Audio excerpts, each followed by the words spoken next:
कांग्रेस जय जय कांग्रेस हाय कांग्रेस जय जय कांग्रेस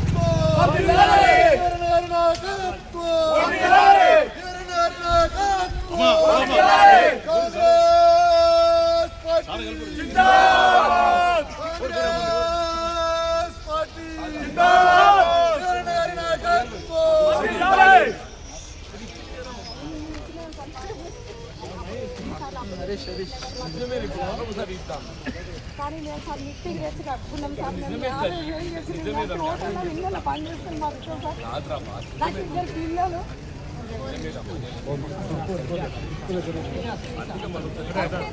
తీసేద్దాన్ని పోయినా కానీ కలెక్టర్ సార్ ఎప్పుడు రాలే వాళ్ళు నువ్వు కేసు చేసి కాదు నువ్వు చేస్తే ఉంటామన్నా అట్లా ఇల్లే కట్టాలి అనేది అప్పుడు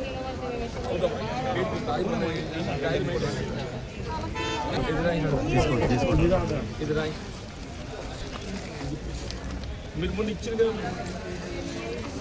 ఇస్తా అవసరం లేదు మా ఈరోళ్ళకి ఇచ్చింది అవన్నీ రాసింది అవన్నీ మొన్న ఇచ్చిన వాళ్ళు అందరూ రాసింది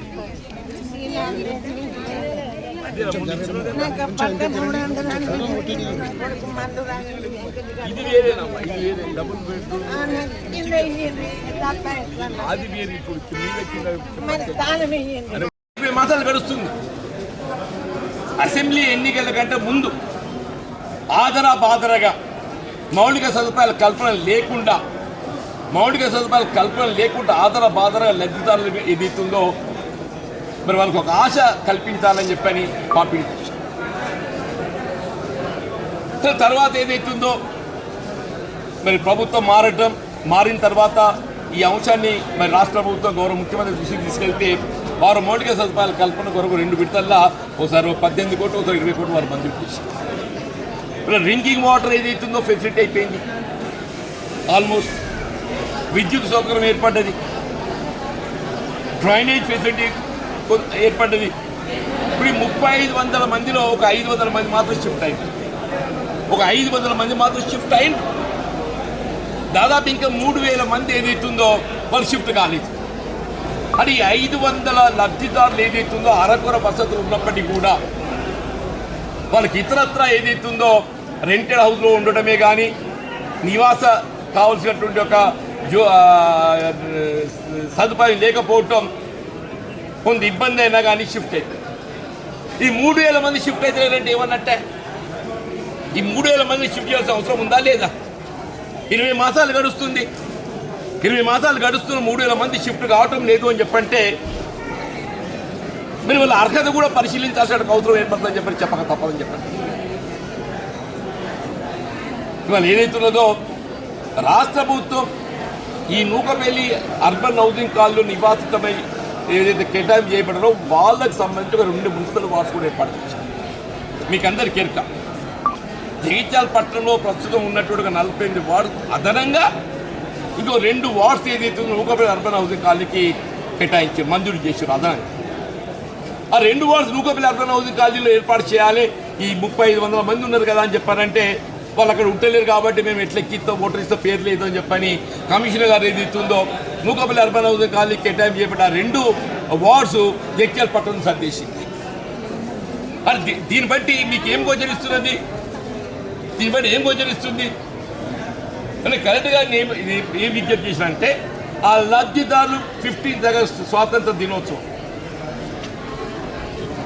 వాళ్ళు ఏదైతుందో మరి నిజంగానే వాళ్ళ నివాస నిరుపేద వర్గాలు కాదు కాబట్టి ఏదైతుందో కొంత అరకొర వసతులు ఉన్నాయి, కొన్ని సమస్యలు ఉంటాయి. కొత్త ఇంట్లో చేరినప్పుడు ఏదైతుందో మొత్తం ఏదైతుందో ఒకే మనకు అన్ని సౌకర్యాలు అనుకూరే మనం చేరిన తర్వాత ఒక్కొక్క సౌకర్యాన్ని ఏర్పాటు చేసుకుంటాం. మరి వాళ్ళు ఏదైతే షిఫ్ట్ కావాల్సిన అవసరం ఉండదు. వారికి నిజంగానే ఒక పాఠశాల కావాలి, ఒక ఆసుపత్రి కావాలి, ప్రార్థనా స్థలాలు ప్రార్థనా మందిరాలు కావాలి, ఒక దేవాలయం కావాలి, ఒక మస్జిద్ కావాలి, ఒక చర్చ్ కావాలి. చర్చ్ बोल रहा हूँ ना भैया, मस्जिद बोल रहा हूँ ना, मंदिर बोल रहा हूँ ना, ये तो अहम चीज है, గౌరవ కరెక్ట్ గా ఏదైతుందో మీరు వెంటనే ఆడ కేటాయింపు చేయకుండా ఏదైతే బ్లాక్స్ ఉన్నాయో ఒక బ్లాక్ పాఠశాలకు ఆసుపత్రికి తాత్కాలికంగా అందులో పాఠశాల ఆరంభించేసి ఒక అప్పర్ ప్రైమరీ స్కూల్ ఏర్పాటు చేసి ఒక 4 టీచర్లను ఆడికి ఏదైతుందో సర్దుబాటు చేస్తే ఆడికి ఏదో పిల్లలు అందులో చదువుకునే అవకాశం ఏర్పడుతుంది. ఒక బస్తీ దవాఖాన డాక్టర్ని అక్కడికి మనం కేటాయింపు చేస్తే ఎమర్జెన్సీ నీడ్ కూడా ఏదైతుందో వాళ్ళకి సౌకర్యం ఏర్పడుతుంది. ప్రార్థనా స్థలాలకు సంబంధించి కూడా ఇప్పుడు ఖాళీ స్థలాలు ఉన్నాయి. అక్కడ దాదాపు 20 ఎకరాల దాకా ఖాళీ స్థలం ఉన్నది. ఒక మందిరానికి 1 ఎకరం, మస్జిద్కి 1 ఎకరం, చర్చికి 1 ఎకరం, ఇట్లా తలా ఒక్కొక్క ఎకరం కేటాయింపు చేసినట్టయితే ప్రార్థనా మందిరం నిర్మాణం చేసినట్టుగా అవకాశం లభిస్తుంది. కలెక్టర్ గారిని ఏదైతుందో ఈ మౌలిక సదుపాయాల కల్పనలో భాగంగా పాఠశాల, ఆసుపత్రి, ప్రార్థనా మందిర స్థలాలకు గుర్తించి కేటాయింపు చేయడం, వాళ్ళు అక్కడికి షిఫ్ట్ అయ్యే విధంగా తక్షణమే వారు చర్యలు చేపట్టాలని చెప్పని విజ్ఞప్తి చేసినాం. రాబోయే కాలంలో ఏదైతుందో ఇప్పుడు అది జగిత్యాల అర్బన్లో వచ్చేసింది. Earlier it was with Malyal mandal, ఇప్పుడు జగిత్యాల పట్టణంలో చేరింది కాబట్టి పోలీస్ యూనిట్స్ కూడా ఏదైతుందో మరి జగిత్యాల పట్టణానికి షిఫ్ట్ కావాలి. అది ఒక అవుట్ పోస్ట్ ఏర్పాటు చేయాలి. గౌరవ ఎస్పీ గారికి కూడా ఏదైతుందో వారికి సపరేట్ లేఖ రాస్తున్నా. నూకపల్లి అర్బన్ హౌసింగ్ కాలనీలో ఏదైతుందో ఒక పోలీస్ అవుట్ పోస్ట్ ఏదైతుందో జగిత్యాల టౌన్ పరిధిలో ఏర్పాటు చేస్తే భవిష్యత్తు శాంతి భద్రత సమస్య తలెత్తకుండా ఉంటుందని చెప్పి ఆనాడు కాంగ్రెస్ ప్రభుత్వం ఏదైతున్నదో ఇల్లు లేని నిరుపేద వర్గాల వారికి అందరికీ కూడా ఇందిరమ్మ గృహ నిర్మాణ కార్యక్రమంలో భాగంగా అందరికీ గృహ నిర్మాణ కార్యక్రమం మంజూరు చేయాలనే ఒక భావన సంకల్పంతో సొంత స్థలాలు కలిగి ఉన్న వారికి ఏదైతుందో సొంత స్థలాలలో ఇండ్లు మంజూరు చేయడం ఒక అంశమైనట్లయితే సాధారణంగా పట్టణాలలో సొంత స్థలాలు కలిగి ఉంటుంది కాబట్టి ఏదైతుందో వారి స్థలంతో పాటుగా ఇల్లు మంజూరు చేయబడే విధంగా వీళ్ళ రాష్ట్రంలో ఎక్కడ లేని విధంగా జగిత్యాల పట్టణాన్ని ఏదైతుందో ఒక ఆదర్శవంతమైనటువంటి ఒక పట్టణంగా దీన్ని తీర్చిదిద్దాలనే ఒక సంకల్పంతో దాదాపు 4,000 లబ్ధిదారులను గుర్తించి ఈ 4,000 ఇండ్ల నిర్మాణానికి కావాల్సినటువంటి ఒక స్థలాన్ని ఏదైతుందో సేకరించి అంటే ల్యాండ్ అక్విజిషన్ ద్వారా ప్రభుత్వం స్థలాన్ని కొనుగోలు చేసి ఈ 4,000 ఇండ్లకి ఏదైతుందో లేఅవుట్ చేసి తలా 80 గజాలు వారు కేటాయింపు చేసే లేఅవుట్ ద్వారా ఇండ్లు కూడా మంజూరు చేయడం జరిగింది. ఆ ఇండ్లన్నీ కూడా నిర్మాణ దశలో ఉండగా కొన్ని ఏదైతుందో బేస్మెంట్ లెవెల్కి వచ్చినాయి, కొన్ని లెంటల్ లెవెల్కి వచ్చినాయి, కొన్ని రూఫ్ లెవెల్కి వచ్చినాయి, కొన్ని నిర్మాణం ఆరంభంలో ఉన్నాయి. ఈ 4,000 లబ్ధిదారులు ఏదైతుందో అప్పటి ప్రభుత్వం వాళ్ళు నిరుపేద వర్గాలుగా గుర్తించి లబ్ధిదారులను ఎంపిక చేయడం జరిగింది. ఎంపిక ప్రక్రియ అనేది మనకు ప్రధానమని చెప్పంటారు. ఈ 4,000 ఇండ్లకు సంబంధించి this is the list made out by them. 4,000 ఇండ్ల లిస్ట్ అనేది ఇందులో కొన్ని నాట్ స్టార్టెడ్ ఉన్నాయి, కొన్ని బేస్మెంట్ లెవెల్ ఉన్నాయి, కొన్ని లెంటల్ లెవెల్ ఉన్నాయి, కొన్ని రూఫ్ లెవెల్ ఉన్నాయి. ఈ విధంగా డిఫరెంట్ స్టేజెస్ ఉన్నాయి ఇండ్లు ఇవన్నీ. తర్వాత 2009 తదుపరి తెలంగాణ ఉద్యమం తీవ్రతరం కావటం, ఆ ఉద్యమ సమయంలో ఏదైతుందో మరి వాస్తవంగా ప్రభుత్వం దృష్టి కేంద్రీకరిస్తే నిర్మాణం పూర్తి అయిపోతుంది. అవి నిర్మాణాలు ఏదైతే పూర్తి కాలేక ఏదైతుందో 2014లో తెలంగాణ రాష్ట్రం ఏర్పాటు కాబడటం, నూతనంగా ఏర్పడ్డ తెలంగాణ ప్రభుత్వం అప్పటి టీఆర్ఎస్ పార్టీ ఏదైతున్నదో ఈ 4,000 ఇళ్లను యథావిధిగా నిర్మాణం చేపడితే మనకు ఆల్రెడీ వెచ్చించిన నిధులు వినియోగానికి వస్తుండే. ప్రభుత్వం ఏదైనా ఇట్స్ అ కంటిన్యూస్ బాడీ. వెచ్చించిన నిధులు అనేది ఏదైతుందో మనం వాటిని వినియోగించుకునే ఒక ప్రయత్నం చేయకుండా ఈ 4,000 ఇళ్ల మధ్యలో నిలిపివేసి అందులో నుండి దాదాపు ఒక 2,000 స్థలాలను ప్రభుత్వం అంటే డిస్ట్రిక్ట్ అడ్మినిస్ట్రేషన్ వేరియస్ లెవెల్స్ ఉన్నటువంటి స్థలాలన్నీ తీసేసుకొని డబుల్ బెడ్రూమ్ ఇండ్ల నిర్మాణ పథకాన్ని నూతనంగా అంటే ఈ కాంగ్రెస్ ప్రభుత్వంలో చేపట్టినటువంటి యొక్క నిర్మాణాలు కానీ లబ్ధిదారులు కానీ వాళ్ళ గుర్తింపు లేకుండా ఒక నూతన ప్రక్రియ ఆరంభిస్తున్నట్టు కాంగ్రెస్ ప్రభుత్వంలో ఇండిపెండెంట్ హౌసింగ్ స్కీమ్ నిజంగా గమనించాల్సింది ఏదైతుందో కాంగ్రెస్ ప్రభుత్వ హయాంలో చేపట్టింది ఇండిపెండెంట్ హౌసింగ్ స్కీమ్. ఒక స్వతంత్రంగా 80 గదాలైనా కానీ ఏదైతుందో ఇది నా ఇల్లు, నేను వారసత్వంగా నాకు అనుభవించే ఒక అవకాశం ఉంటుంది.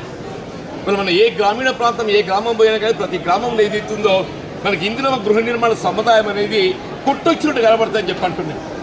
ఏ గ్రామంలో పోయినట్టు చెప్పంటున్నా. మరి ఇందులో గృహ నిర్మాణ సముదాయం లేని గ్రామం ఏది లేదు అని చెప్పంటే అతిశయోక్తి కాదు.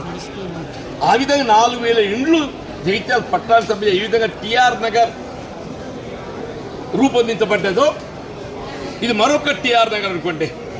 ఈ నూకపల్లి అర్బన్ హౌసింగ్ కాలనీ మనకు గోచరిస్తుంది.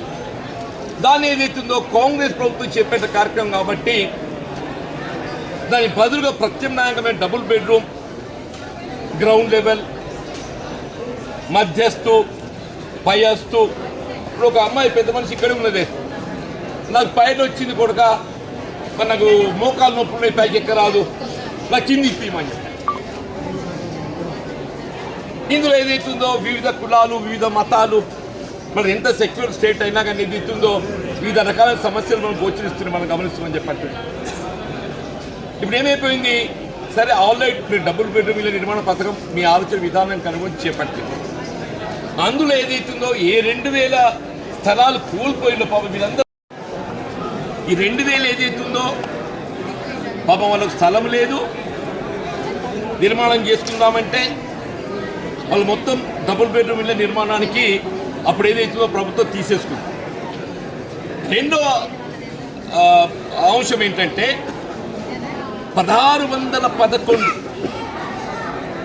నిర్మాణాలు ఏదైతుందో ఇప్పటికి ఉన్నాయి. 1611 నిర్మాణాలు ఇప్పటికీ ఉన్నాయి. వేరియస్ లెవెల్లో ఉన్నాయి. కొన్ని బేస్మెంట్ లెవెల్ ఉన్నాయి, కొన్ని లెంటర్ లెవెల్ ఉన్నాయి, కొన్ని రూఫ్ లెవెల్ ఉన్నాయి. కానీ గత ప్రభుత్వం ఏదైతుందో ఆ 2000 స్థలాలు తీసేసుకొని డబుల్ బెడ్రూమ్ ఇల్లు నిర్మాణం చేపట్టబడింది. ఈ మిగిలిన 1600కి ఏదైతుందో అప్పుడు ఇల్లు నిర్మాణం పూర్తి చేయాలంటే ఒక 3 లక్షలు 4 లక్షలు వెచ్చిస్తే పూర్తి అయిపోతాయి. వాళ్ళకందరికీ విద్యుత్ స్తంభాలు కూడా పడ్డాయి. అప్పుడు ఆ కాలంలోనే పడ్డాయి. మరి మన రాష్ట్రంలో కాంగ్రెస్ ప్రభుత్వం వచ్చిన తదుపరి ఏదైతుందో మరి త్రాగునీటి సదుపాయం కొరకు ఏదైతుందో మన వాటర్ సప్లై కొరకు కూడా 18 కోట్లు మంజూరు చేసింది. ఈ 1600 లబ్ధిదారులకు సంబంధించి నేను గౌరవ ముఖ్యమంత్రి గారికి విజ్ఞప్తి చేస్తే ముఖ్యమంత్రి గారు ఏదైతుందో గౌరవ జిల్లా కలెక్టర్ గారి నివేదిక, గౌరవ జిల్లా కలెక్టర్ గారు ఏదైతుందో ఈ 1611 లబ్ధిదారులకు సంబంధించి వారు స్వయంగా పరిశీలించి ఈ 1611 వేరే స్టేజ్లో ఉన్న ఇళ్ళని నిర్మాణం పూర్తి చేయబడటానికి ఏదైతుందో 52 కోట్లు అవసరం పడతాయి. 52 కోట్ల నిధులు వెచ్చించినట్టయితే ఈ నిర్మాణాలన్నీ పూర్తి చేయవచ్చు అని చెప్పని ప్రభుత్వం నివేదిక పూర్తి చేయడానికి ఏదైతుందో 52 కోట్లు అవసరం పడతాయని చెప్పని మన ఇదే గౌరవ జిల్లా కలెక్టర్ గారు నివేదిక పంపించారు. కానీ ప్రభుత్వం ఏదైతుందో 52 కోట్లు మంజూరు చేయడానికి కొరకు పరిశీలిస్తుంది. నేను గౌరవ ముఖ్యమంత్రి గారి దృష్టి కూడా రిపీటెడ్గా తీసుకెళ్ళినా వారు ఏదైతుందో తప్పకుండా మంజూరు చేయడం జరుగుతుందని చెప్పని అది విశ్వాసం సాధ్యమైనంత తొందరలో ఈ 1611 మధ్యలో నిలిచిపోయినటువంటి ఒక నిర్మాణాలకు సంబంధించి డీసీ కలెక్టర్ డబ్బు కూడా ఇంకో 52 కోట్లను పంపించారు. 52 కోట్లను పంపించారు. అది దీనికి ఏమైపోయింది, ఈ మధ్య మళ్ళీ మన 15 రోజుల క్రితము ఏ 1611 నిర్మాణాలు పూర్తి చేయడానికి 52 కోట్లు పూర్తి వెచ్చిస్తే పూర్తి చేయబడతాయని చెప్పి నివేదిక పంపారు కలెక్టర్ గారు. అందులో దాదాపుగా 100 దాకా మళ్ళీ తీసేసి మౌలిక సదుపాయాల కల్పన అనే ఒక నెపంతో మలగురు మేము అప్పుడే కలిగడుతూ ఉన్నాం. ఇది ఎక్కడి న్యాయమే, మీరే పంపించిండు, గవర్నమెంట్ అనేది పరిశీలిస్తుంది మంజూరు కొరకు. మీరు ఉన్నది తొలగిస్తే ఎనగడ బీఆర్ఎస్ చేసే పాపం చేసిండు. కాంగ్రెస్ ప్రభుత్వం న్యాయం జరుగుతున్న విశ్వాసంతో ఏదైతుందో నిరుపేద వర్గాల ఆశతో చూస్తున్నారు. అంటే కలెక్టర్ గారు అన్నారు, నిజమే సార్, ఒక తొలగించిన వారు ఏదైతే వారు ఉన్నారో వారికి నేను డబుల్ బెడ్రూమ్లో ప్రిఫరెన్స్ ఇస్తాను. ఈ 1611 ఎవరైతే తొలగించడం జరిగిందో వారికి ఏదైతే డబుల్ బెడ్రూమ్లో నేను ప్రాధాన్యత ఇచ్చే మంజూరు చేస్తాను.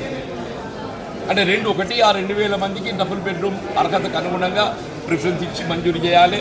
ఈ 1611 ప్రభుత్వంకి వెళ్ళి ఏదైతుందో 52 కోట్లు మంజూరు వచ్చినట్టు ఇవన్నీ పూర్తవుతాయి. ఇక మూడోది, ఇప్పుడు 3500 ఇండ్లు లబ్ధిదారులను గుర్తించి వాళ్ళకు పంపిణీ చేసి 20 మాసాలు గడుస్తుంది.